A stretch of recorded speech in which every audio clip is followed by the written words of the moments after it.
So here we go, I'm going to be loading up another game of Zerg vs Terran between SortOf and Kas. And what we are going to do in this game, I don't know if it's actually the second game or the third game or whatever in this series, but what we are going to do is once again take a look at when he makes units and when he scouts. Now, is he once again going to go for a 6.5 minute Overlord scout? Is he once again going to be making all these Zerglings that he created? And what is the Overlord scout going to scout and how is he going to respond to this? Now once again, he is going to open up with a hatchery, he's once again throwing down a spawning pool a little bit later, going to make the Overlord and then make another gas, guys. A pretty standard play right there. Once again, is he going for the 4 queen kind of play? Yes, he is once again starting a 3rd and 4th queen right when the 1st and the 2nd queen spawned. Now in this game around, Kas does decide to go for a little bit of a different play. Instead of Mariners, he's simply going for this thing called Reapers. Now, how is he sort of going to respond to this? Well, he's pretty much not changing anything, besides making a few additional Zerglings. He's not really changing up the build order at all. Besides that, he's just going to be playing it completely standard. Now, remember, last time he got right around the 6.5 minute mark, between 6 to 6.5 minutes, he gets the 3rd base up once again. Now, keep in mind, the first batch of Zerglings got created right around now, which is when he hits full saturation on 2 base. He does this pretty much 100% of the time, and as you can see, he's once again going to be making a batch of Zerglings right here. Now, these Zerglings he is making 100% of the time. Now, once again, let's go back a little tiny bit right around here. Remember, in the previous game, he did decide to go for an Overlord scout right at 6.5 minutes. What is he going to do in this game of Zerg vs Terran? He is actually going to go BAM! 6.5 minutes exactly. He selects the Overlord and once again flies it into the Terran main base. He's once again going to try and figure out what is going on. And what does he see, first of all, right now? What does he see? He sees the 3rd command center already being finished up right now. He sees that there's already an orbital morphing up. Let's see what else he sees. He's still making these Zerglings, by the way, that we initially talked about. And he's going to see some more stuff. This is a crucial scout right here. Because what does he see at this point? He realizes there's a factory that is not with a reactor anymore. The factory instead is making a tech lab. Now what does this possibly mean? Let's think about it for a little bit, right? So what could this mean? There's a tech lab down with a reactor. So what can he create out of those? Pretty much 100% of the time going to be something like a siege tank, right? Because that is going to be useful. Now what does this also mean? There's not going to be as many Widow Mines out, and probably not any of them, considering we already saw Hellions move out. Now we also know there was a 3rd command center up, and what does this allow us to do?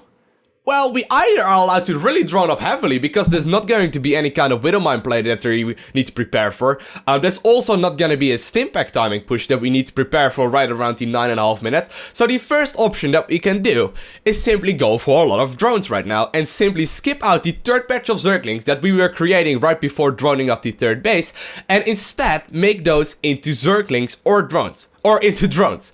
What we can also do, and what SortOf is going to do, let's take a look at this game. He's actually not going to drone up the 3rd base at all. He's going to be making a lot of Zerglings. And what he's going to use those Zerglings for? Well, since he knows there's not going to be Widow Mine play, and since he knows there's not going to be a big army up because of the 3rd command center, he can go for this little bit of a bailing bust. Now, this is something really highly situational, but once again, this came all forth out of this little bit of a scout that he was able to do around the 6.5 minute mark by scouting with the Overlord. He then noticed that, no, it's not gonna be a marine timing push or whatever, and what's the result? He managed to kill 17 workers right here, because he did do this scouting. Now, how is he going to follow up this push? Let's take a look at the production tab. 18 workers going down, and he's going to be making those in the, or actually 21 workers even going down, and he's going to rally those all to the 3rd base. What does this mean? There's 45 or 54 workers versus 29. Now this is the second thing that we can scout with the 6.5 minute Overlord scout. The early game was pretty much the exact same thing, right? We still went for the exact same thing pretty much. We still went for the batch of Zerglings as soon as we hit max saturation. We still managed to get max saturation out on 2 base with 4 queens out. Then we decided to go for a scout right around the 6.5 minute mark. We realized we were able to go for this push because there was no Widow Mine or siege tank play or whatever, and therefore we were able to get a big advantage and you know, just eventually, I don't even know if he wins this game, but we get a big advantage out in the early part of the game. Now, there's one more game that we need to check out, and it's going to be the third game, or at least for me, it's going to be the third game, because I don't know what order they have played it in, but it's going to be the third game between SortOf and Kas once again. Apparently, one of those lost, or SortOf lost in one of those games. I actually don't know which one of that was, but it doesn't really matter. We are once again in this game also going to check out how he's going to differentiate his build, or that we already noticed, and if he's going to differentiate it at all. Now, he's going to go for a little bit of a scout, checking out if there's any kind of proxy rexing. He realizes, nope, nothing of that going on. Once again going for the 4 queen kind of play, and he's once again going for a few Zerglings just to stay safe. Now, at this point, he is, just like we expected, going for a third base really early on. He's going to be saturated on 2 bases before he starts making any kind of units, and I would imagine he once again goes for a Zerg, or there we go, the Zerglings once again are coming out. Once again, when he hits max saturation on 2 bases.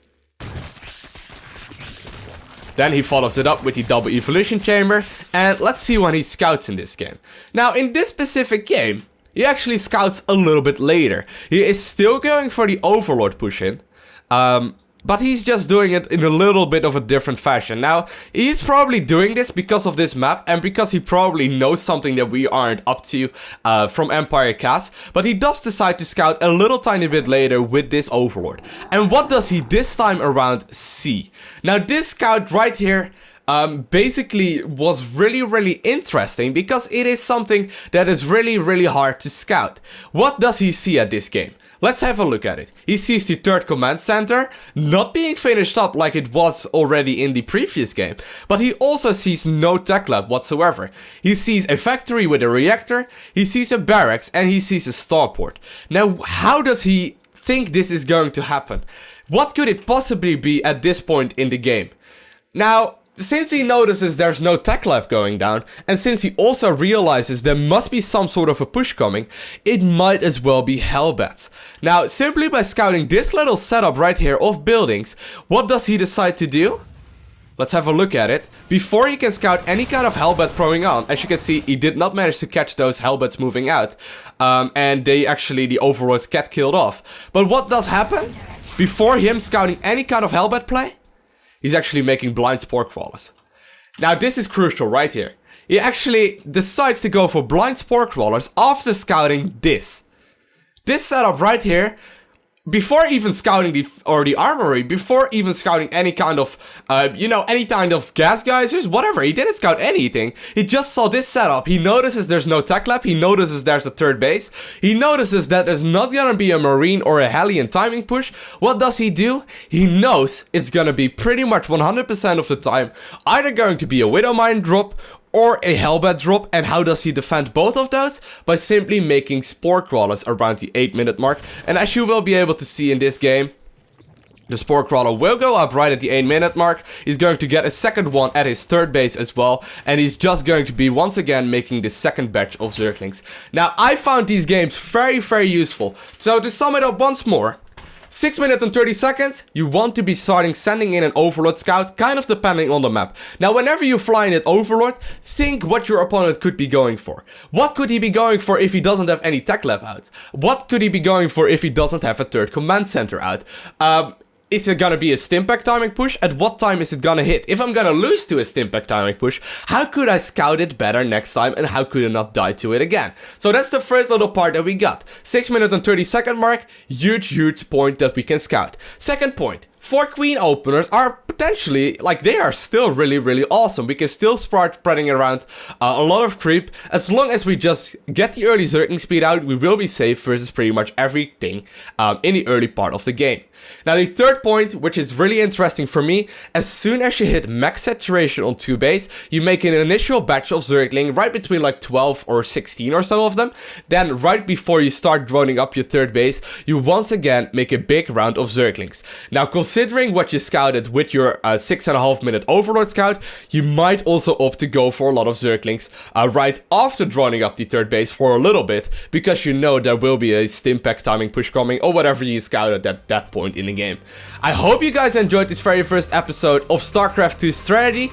I certainly did, and I hope you really will improve from this series. Please leave me a like and a comment in the section below. If you aren't subscribed already, hit the subscribe button. Please let me know what you would like me to do a next video on. And as always, do not forget to smile, stay awesome, and hopefully I will see you in the next episode.